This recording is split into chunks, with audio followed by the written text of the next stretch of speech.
외로움이라는 희망. 이병률의 혼자가 혼자에게. 이 책을 도서관에서 빌려 아주 오랫동안 찔끔찔끔 읽었습니다.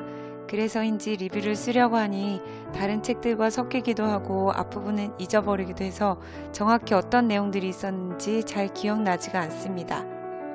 오래전 다녀온 여행을 어슴푸레 기억하는 느낌이라고나 할까요?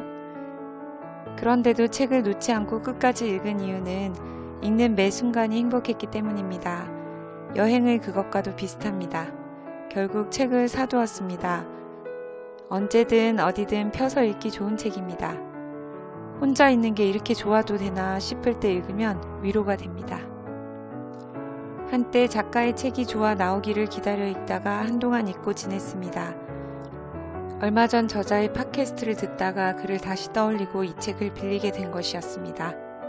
여행과 사랑에 대한 그간의 에세이와는 조금 다른 내용이 담겨 있다고 그가 말했기 때문에 어떤 차이가 있을지 궁금하기도 했습니다. 같은 게 있다면 멋진 사진들이 많이 있다는 것입니다. 본문 내용과는 크게 상관없는 여행지 혹은 일상의 파편들입니다.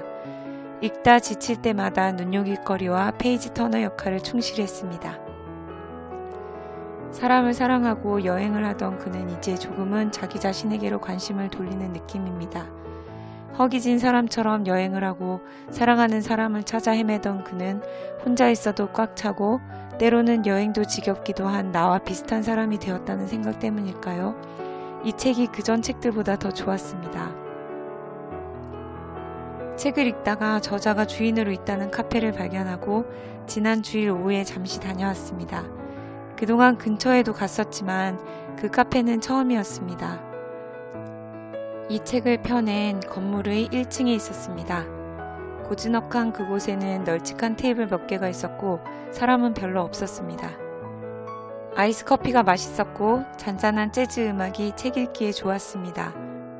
처음 들어갔을 때 한 테이블에 앉은 남녀 중 한 분이 나를 빤히 쳐다보기에 혹시 저분이 이병률님인가 하는 생각을 하며 사진을 찾아보았습니다.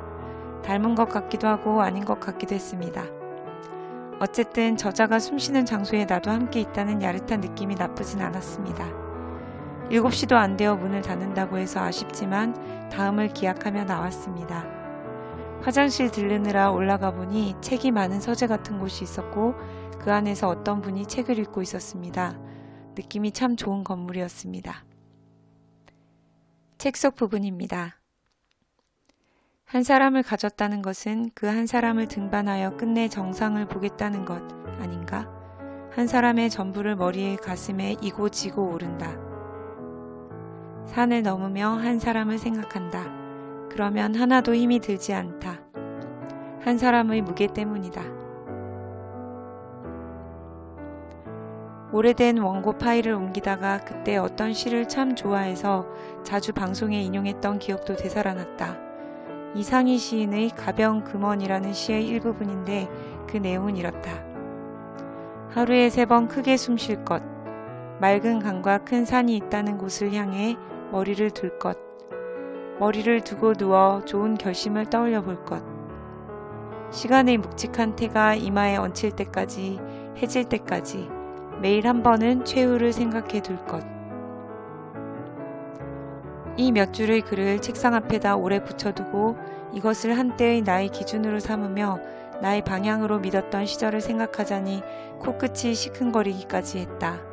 이사를 할 때도 책상 정면에 붙여놓은 그 빛바랜 종이를 떼어다가 이사간 집 책상 정면에 붙여놓고 다시 한참을 바라봤던 때도 있었다. 나는 그 몇 줄로 인해 어떻게든 변했을 것이고 글을 쓰면서는 흰 모니터 속 커서의 깜빡거리는 횟수만큼을 간절히 살았을 것이다. 나는 행복을 바라지 않는다. 행복이라는 말은 참 사람을 그 말의 노예로 만든다. 대신 내 몸 안에서 핵분열하는 행복의 세포만 믿기로 한다. 그러니 굳이 행복을 위해 애써 하게 되는 일련의 필요한 행위들도 다 그만두자고 주문을 건다. 내 삶이 한두 가지 단어로 규정되지 않기를 바란다. 내가 믿고 따르며 숨쉬는 공기 또한 나에게 한 가지 색깔을 강요하지 않기를 바랄 뿐이다. 그래서 바람이 통하는 상태에 나를 놓아두려 한다. 당신도 그러하길 바란다. 그런 의미에서 외로움이야말로 정말이지 새로운 희망이며 새로 나온 삼각김밥이다.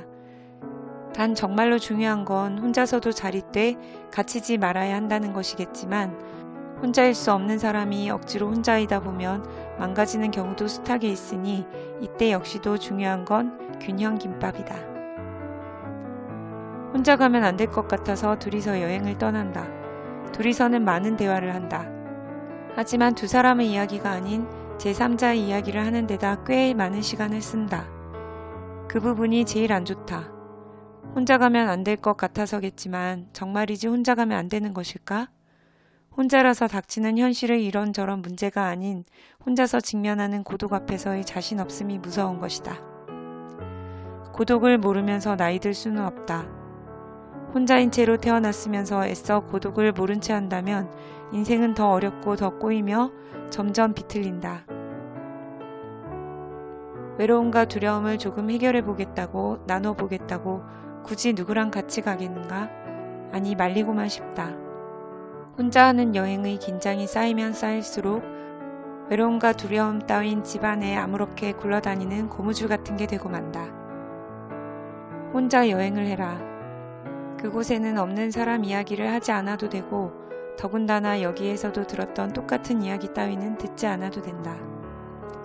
혼자 여행을 한다는 건 나를 보호하고 있는 누군가로부터 내게 애정을 수혈해주며 쓸쓸하지 않게 해주는 당장 가까운 이로부터 더군다나 아주 작게 나를 키워냈던 어머니의 뱃속으로부터 가장 멀리 멀어지는 일이다. 그리고 우리가 이미 알고 있다고 자신만만히 믿었던 것들을 검은색 매직펜으로 지워내는 일이다. 세상 흔한 것을 갖고 싶은 게 아니라면, 남들 다 하는 것을 하고 싶은 게 아니라면 나만 할 수 있고 나만 가질 수 있는 것들은 오직 혼자여야 가능하다. 언제부터인가 혼자 여행하는 것이 좋아졌습니다. 동행이 있으면 있는 대로 즐겁겠지만 혼자 다니면 있고 싶은 곳에 얼마든 있을 수 있고 떠나고 싶으면 마음대로 떠날 수 있어 좋습니다. 많은 생각들을 쏟을 수 있고 나 자신에게만 충실할 수 있는 것도 좋습니다. 저자도 이렇게 혼자 여행하기를 권합니다. 익숙한 것들로부터 떠나면 나만의 보물을 발견하기가 훨씬 용이합니다.